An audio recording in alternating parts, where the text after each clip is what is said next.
If you've told yourself that this is the year that I'm really going to change, but then there's a part of you that just already feels tired even thinking about it, then this is the video for you. Most people don't fail at their goals because they're lazy. It's because they're taught the wrong way to go about change. They just rely on motivation and try to overhaul their entire life come January 1st. But that is not going to be you. By the end of this video, you are going to know exactly how to stop starting over, how to build habits that are actually going to stick, and how to build a clear, realistic vision for your 2026 with steps that you can implement the moment this video ends. Which, happy 2026 officially. I cannot believe it is 2026. I feel like I say that at the beginning of every single year. I'm very excited for this year, and I feel a lot of exciting energy coming with it, and I feel like it's going to be a really great year. 2025 was a great year too. It had its ups and downs, but it was truly such a growth year for me. It had so many amazing moments also, and just knowing that, like, I'm so grateful to be able to share my journey with you and to hear your own stories of how these videos make a difference for you and how you're also on your journey and learning from my journey. So just the fact that we can share that and the beauty of it is something that is really irreplaceable. And I'm so grateful that you're here, and I'm so grateful to have spent the last year with you, and I just can't wait to take on this one with you. I really want you to hear me when I say this, and remember this through this whole video, is that it is okay to be easing into the new year. I don't want you thinking in your head that the second January 1st hits, the moment it strokes midnight, that you are just a totally different person. That is not what true growth is about, and that is not what sustainable growth is. You can ease into a new year and focus that first whole month on implementing the habits that you want to have throughout the rest of the year that you can build upon. Let's start with the uncomfortable truth that nobody wants to say out loud. Motivation is emotional, and emotions don't last. Motivation only really comes whenever something hurts or something goes wrong, whether it's an injury, it's an illness, it's your bank account, or maybe it's seeing something happen to someone close to us and we're learning from that lesson and we start to get really fearful,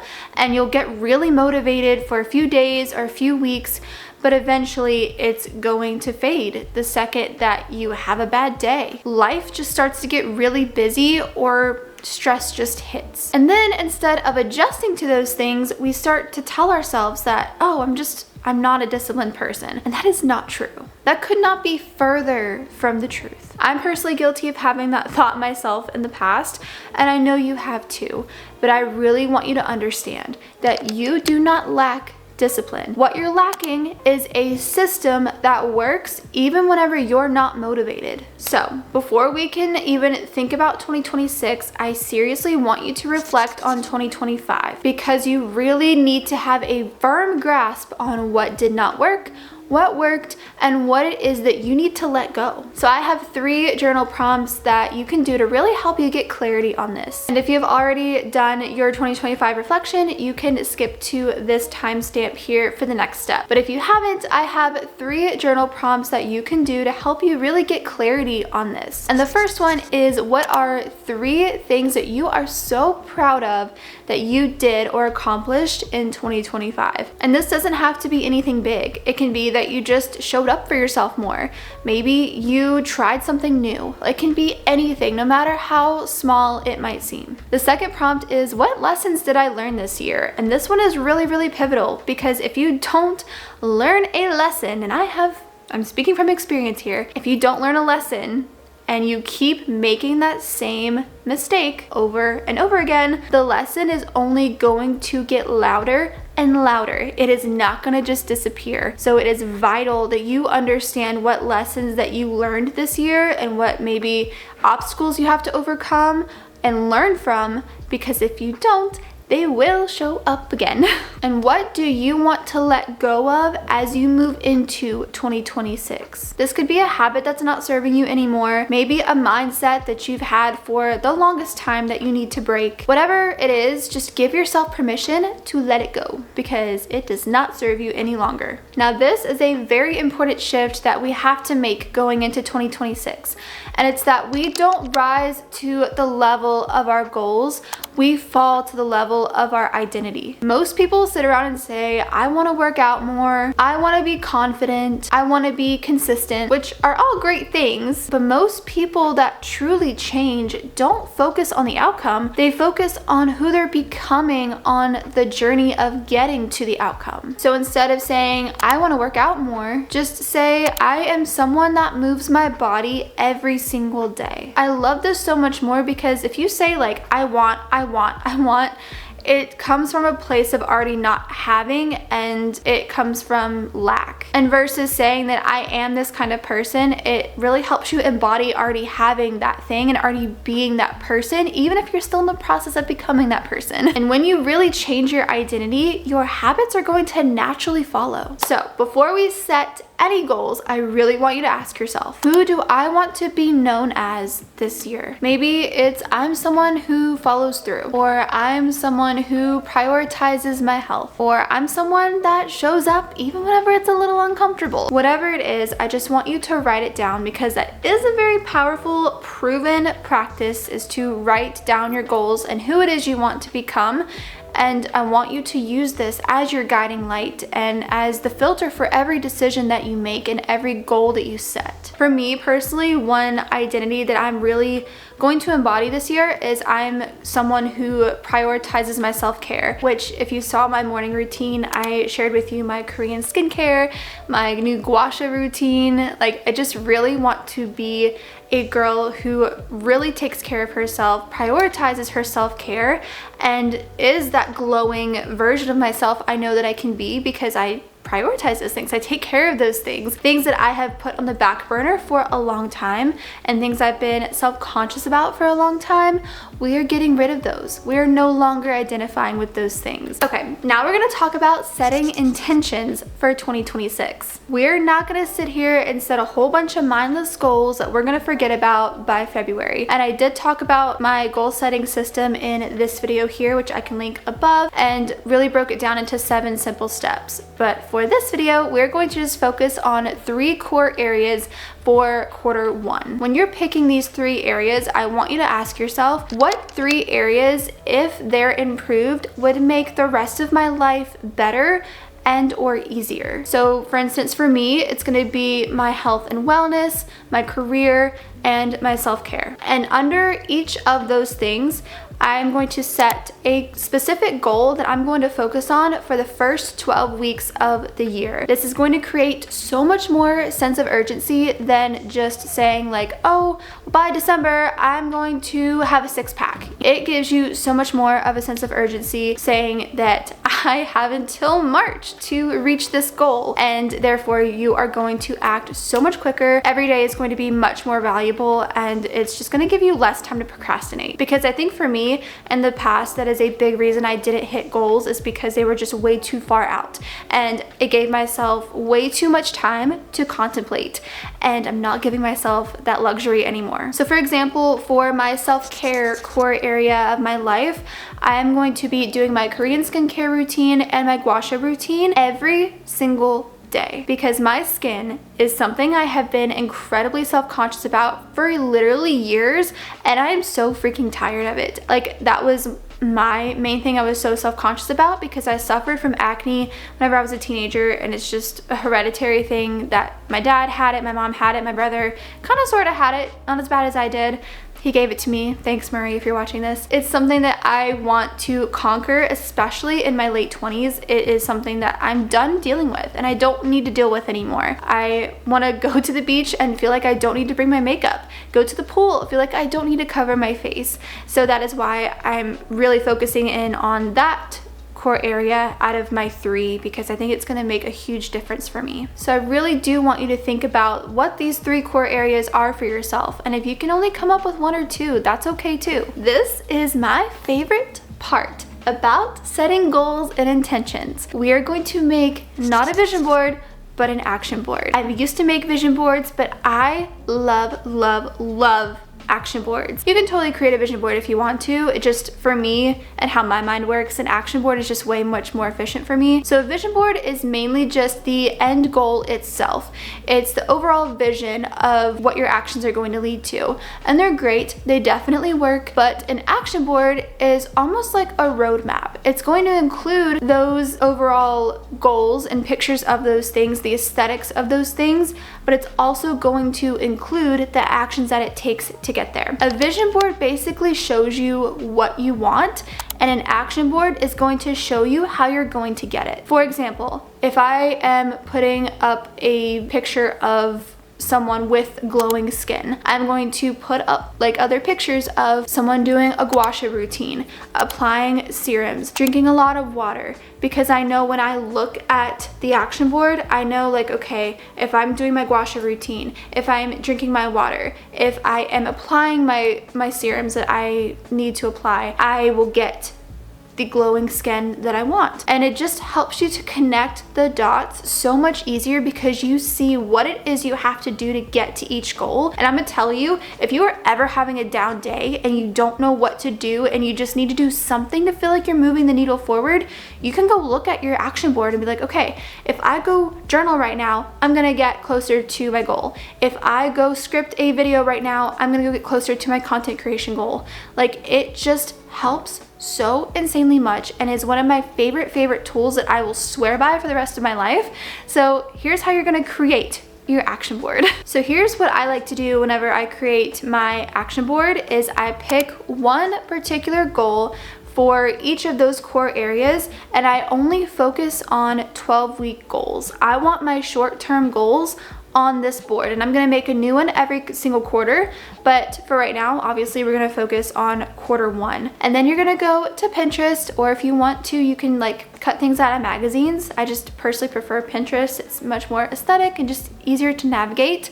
And you're going to find visuals that represent that goal. So if you're going for getting in shape, you're gonna find pictures of someone that has a similar build to you if you were in that ideal shape, and you're gonna put those on your vision board. I personally like to make mine in Canva, and I go get it printed at like CVS or Walgreens, somewhere that has a photo printer. And then after that, you're going to write 3 to 5 daily actions that you can take to get to this goal. So I personally also like to put like a little checklist. So for instance, I want to have healthy, clear, glowing skin. So doing my gua sha routine, hydrating, applying my Korean skincare, and those are all checked. I can visually see that, and then I have actual pictures of those things. That's just what works for me. You can do it however you want, but I just really love action boards because they connect the dots. It's like a big roadmap, basically. And you can create different sizes of this, so you can make it your phone wallpaper, you can get it printed and tuck it in your planner. I actually did that last year.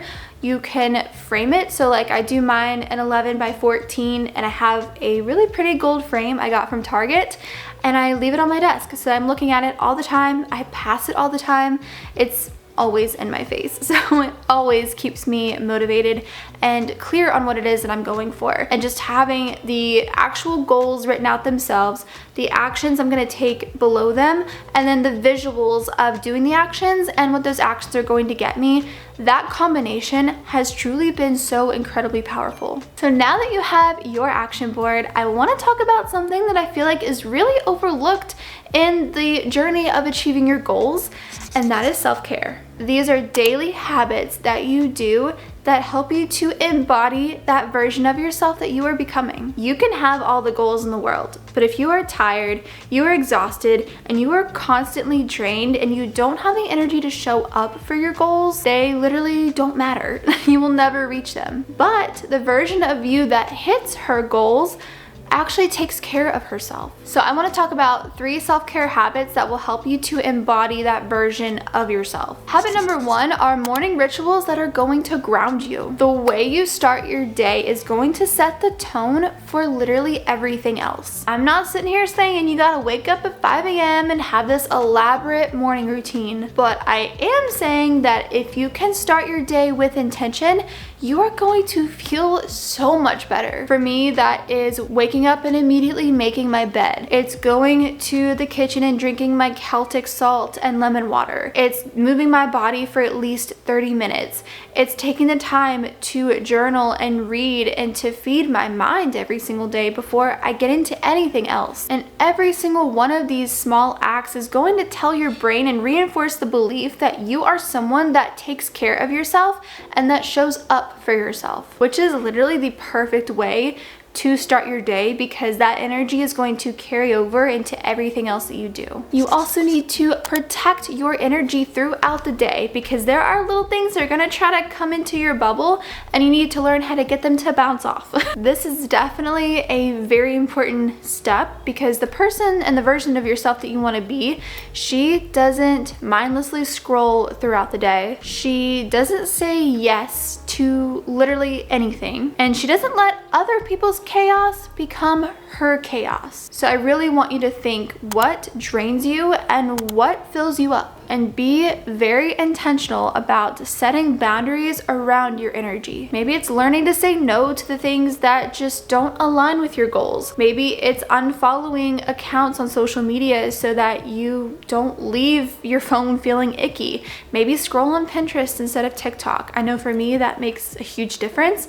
I feel so inspired after scrolling through Pinterest versus how I feel after scrolling through TikTok, because you have to understand that your energy is your most valuable resource, so you need to protect it. And if you're constantly giving it away to the things that don't matter, you're not gonna have anything left for the things that truly do matter and that are going to push you forward. This is honestly, to me, more important than a morning routine, because if this is out of alignment, my morning routine is out of alignment. You need evening rituals that are going to help you reset, because how you end your day is just as important as how you start it. Because I promise, if you've ever gone to bed in a bad mood, you most likely wake up the next day in a bad mood, or at least just feeling off. So for me, like, my nighttime routine is crucial, because if that is off, my next morning routine is off, and then the whole day is off, and it's a whole ripple effect. And if you're going to bed stressed, you're going to bed wired from scrolling on your phone,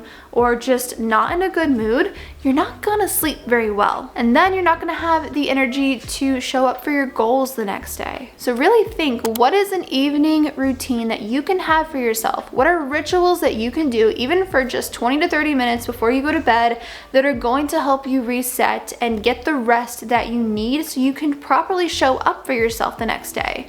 Is it doing like a 10-minute tidy before you go to bed? I know I like to do that because I like to wake up to a clean space. Is it taking time to journal, taking time to read? I personally like to set out my workout clothes for the next day, because it just makes it so much easier for me when I'm waking up really tired and it's dark and it's cold. That's just something that makes my habit that much easier to do. And when you do these things consistently, you're embodying the version of yourself that has the clarity and has the energy to actually go achieve your goals, which is key if you are setting 12-week goals, because one day equals 1 week within that time frame if you had set a 12-month goal. So making sure that you are aligned and you are energized is going to be key into making sure you actually make the progress that you want during those first 12 weeks. So now I really want to give you some very actionable things that you can do the second this video is over to give you some immediate momentum literally today. The first thing is to commit to one daily self-care habit. And this can be anything. It can be something in the morning, midday, evening, whatever, but don't overthink it. Don't overhaul your entire routine. Just pick one thing and commit to it for at least 1 week. The second thing you can do is do a weekly reset. This can be on your Sunday if you have a different schedule that's not like a Monday through Friday. You can make sure you're doing your laundry this day, meal prepping your food, giving your home a tidy or a good clean. Whatever you can do to make you feel like you are setting yourself up for a really good week, make sure you're doing this on a weekly basis. This is also a really great way to check in with yourself and with your goals to make sure you're making the progress that you need to, and it helps you see if you're gonna need to pivot in anything that you're doing to optimize the whole growth process and the whole journey to your 12-week goal. The third thing you can do is go unfollow the accounts that do not serve you anymore. Go through your social media, unfollow anybody that makes you feel bad about yourself and that doesn't give you inspiration or motivation, or that you just don't resonate with anymore. And that way you can curate your feed so that whenever you do go onto your social media apps, you don't leave it feeling drained and just lifeless. Because I know for me, I can definitely feel that way sometimes, especially with TikTok and stuff, because I go down the rabbit hole of conspiracy theories and hauntings and stuff because I am genuinely curious about it, but it definitely shifts my energy. So definitely make sure you are curating your social media to where you, when you're on it, you can leave it feeling good and not feeling like total crap. The fourth thing you can do is start a habit tracker. Just pick 1 or 2 habits and start tracking them every single day. And every time you do one and you check it off, you're gonna get a hit of dopamine and it is going to make you feel so good and you're just gonna keep going. Go ahead and make yourself a cute little habit tracker. They have some that are printable on Etsy that are pretty cheap. You can make your own on Canva. Whatever you wanna do, you can literally just draw one out if you want to, or just make it on a sticky note. Pick 1 or 2 habits, go through it for a week, and tell me how good you feel after you've been checking everything off. And you can even see how well you're doing. You can even see any inconsistencies that maybe you weren't aware of before. The fifth thing you can do is to celebrate your small wins. Progress is progress, no matter how small. So even if it's waking up at a good time today, or it's you had a healthy lunch, you drank a certain amount of water, doesn't matter. However small the win is to you, make sure you celebrate it, because either way, that is you showing up for yourself whenever it would have been easier not to. So you need to acknowledge these wins because it's gonna keep you wanting to keep creating these wins. It's easy to think about the little things that we've done wrong or the little things that didn't go the way that we wanted, but we never think about the little things that actually went right, the little things that we did that we should be really proud of ourselves for. So make sure you really do that on a daily basis, on a weekly basis. Plus, you need small wins to actually get big progress. So every small win is just a step closer to your goal. When you start doing these things that we talked about in this video, you're able to stop starting over. You become someone that follows through because you have gotten to the root of the things that don't serve you. When you start doing the things that we've talked about in this video, you stop starting over. You stop just relying on motivation because you have gotten to the root of the things that don't serve you. You've learned the lessons that you've needed to learn, and you've created a system that you can show up for whether you're motivated or not. I am truly so excited for this year. I'm excited for all of us, and I'm excited to just take on this year with you because I know that you have every capability within you to achieve the goals that you want and to become who it is you want to be. I know you can do it, and I know that we can make this year something that we are truly proud of. We're gonna look back at this December 31st, 2026 and just be so elated and so proud of what we've done and what we've accomplished, and I cannot wait to do this with you. So please let me know in the comments if this video helped you out in any way, if you got any little nugget from it, if you're making an action board, if you are doing any of these things. Comment below so I know this video was actually helpful to you, and I hope you're as excited for 2026 as I am. I really hope you enjoyed this video. I hope it was helpful. If it was, make sure to give it a thumbs up and subscribe down below so you don't miss any videos in the future. I'm so grateful you're here. Thank you for being here. Thank you so much for watching, and I will catch you in the very next video. Bye.